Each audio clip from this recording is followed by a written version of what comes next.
folks, how's it going? This is Iron Seagull here, back with another Sims Info and Thoughts video. Once again, this one is all about eco-lifestyle, so let's get right into it. The first question is actually one that I asked on Twitter. So I asked, do the Neighborhood Action Plan voting boards appear automatically out in the public space of worlds besides Evergreen Harbor? And in case you didn't know, by public space, I mean the space in a district that's outside of the actual buildable lot that you can normally build on. I'd like to go to the board without hitting loading screens from visiting a venue. And SimGuruFont replied to me saying, the community boards will not automatically spawn in other worlds' open streets, but you can always vote from your mailbox.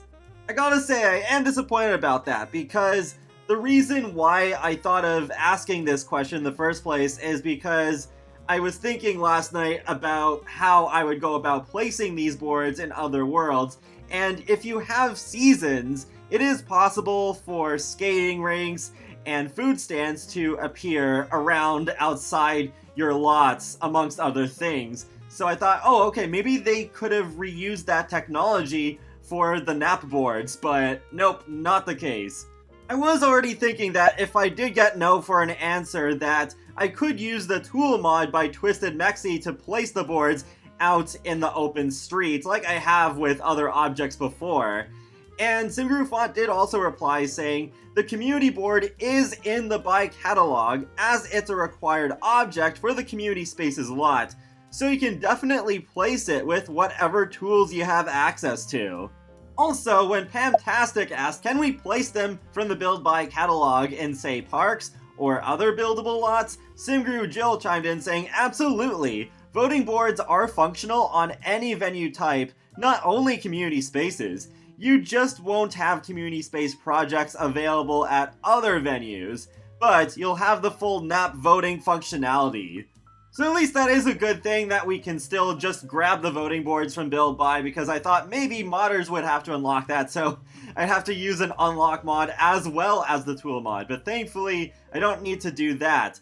But it is good that we also have the functionality of it on venues besides the community spaces, so if I wanted to put it in a restaurant or in a karaoke bar, I could also do that.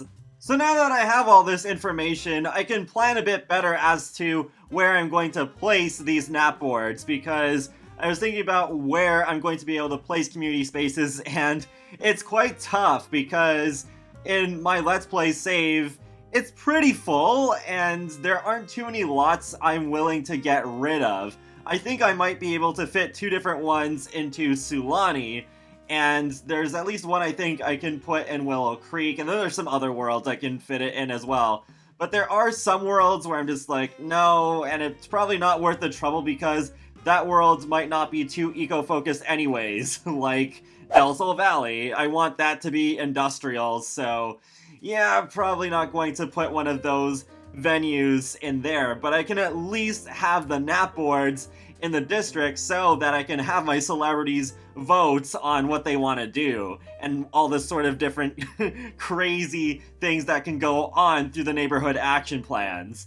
One other alternative though is that you can also vote for the neighborhood action plans through the mailbox, but in my opinion that sounds way less fun than having Sims gathering around a board in the open street. So I think I probably still will be placing a lot of N.A.P boards with the tool mod around my worlds. I just hope that when I do place them with the tool mod, they'll still retain their full functionality of attracting Sims to the board when it is time to vote. In addition, when Aaron the Egg Salad asked from the live stream, it looked like if you placed one of the new community space lot types, you could place a board there, or were those boards just for voting on the space, not N.A.Ps?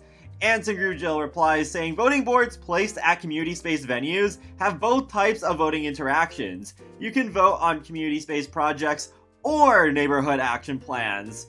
And that's pretty convenient. For the times when I do want my Sims to go out to community spaces, I don't need to worry about hitting yet another loading screen after being done at the community space venue just to go and vote on a neighborhood action plan if the board is not out in a public space right by it. So with that, I am very glad that even though the situation is not as ideal as I would like it to be, it still won't be too difficult to place the N.A.P boards in other worlds and have the policies going and all that stuff. Unfortunately, console players are not so lucky since they can't download mods, but yeah, that's just how it is when it comes to playing games on consoles. Not many console games have mods. At least the console players will still be able to place the N.A.P boards on lots, they just won't be able to place them outside of them. On a related note, Luth asks, Simmers on the forums want to know, can you pollute the magic realm? And Simgru Jill says, eco-footprint only applies to neighborhoods where Sims can live, so while yes, you can live in Glimmerbrook and pollute it, you won't be able to pollute the magic realm. Strangerville and Destination Worlds also do not support eco-footprint gameplay. And continuing on from that thread, Chrissy asked, I'm curious, if I were to place a community space lot in Magnolia Promenade, but not have anyone actually living in that world, how would that work? Like, would it still be useful? Or would it just be stuck in its generic state, since there's no one to vote on what to do with it? Jill then said, yep, good question. Since the Magic Realm is a single lot neighborhood that is a venue, you wouldn't have the ability to vote on any neighborhood action plans there. You could, however, leverage voting at Magnolia Promenade if you change the venue type to a community space instead of a park. That's actually a really good question. I'm glad it got answered because with Magnolia Promenade, I don't ever plan on having any Sims living there. But I maybe would consider having it polluted. I don't know for sure, but if I did, I think I would have to use a cheat to just activate it instantly, since I wouldn't have any Sims to vote on any neighborhood action plans that would help that world become more industrial. Next, Amy asked, which university degrees help the new civil designer career? And Simguru PJ says, communications and physics degrees will help.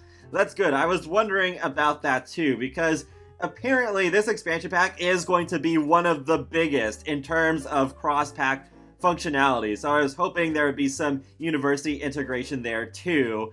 I'm also wondering if there's integration with the electives, because we do have those two new skills in Eco Lifestyle, Juice Fizzing and Fabrication.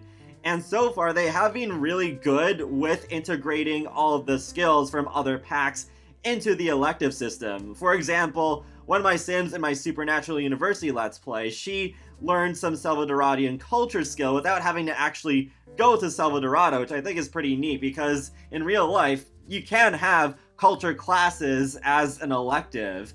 And this pack, Eco Lifestyle, apparently is one of the biggest in terms of cross-pack functionality. So there probably is, but we'll see. And even though this is not related to Eco Lifestyle, hopefully the knitting skill from Nifty Knitting will also be integrated as an elective. I think that would be pretty cute to just have knitting on the side as one of your classes. The last question we have is just related to clarifying the off-the-grid lot functionality. So Fair Laguna asked, I have a question. Please someone answer me. If I have the lot trait off the grid and I place solar panels and turbines, can I use more objects or only the off the grid ones? And Simguru Jill replies with yes, as long as these objects are generating enough excess utilities, you can use normal appliances on an off the grid lot. They also retain their off the grid interactions that don't use utilities if you'd like to continue playing that way. So thank goodness it does work that way. That's what I was hoping for, so it is more realistic, and yeah, you can still play very off the grid with the objects that are available under that category if you want to, so there are multiple ways to play around with that. And that wraps up another Sims Info and Thoughts video, so feel free to let me know your thoughts in the comment section below on the information that I talked about this time around, and be sure to subscribe if you want to keep up with my latest content from The Sims, Sonic the Hedgehog, and more. So I will talk to you all later, and have a great day. Thanks for watching!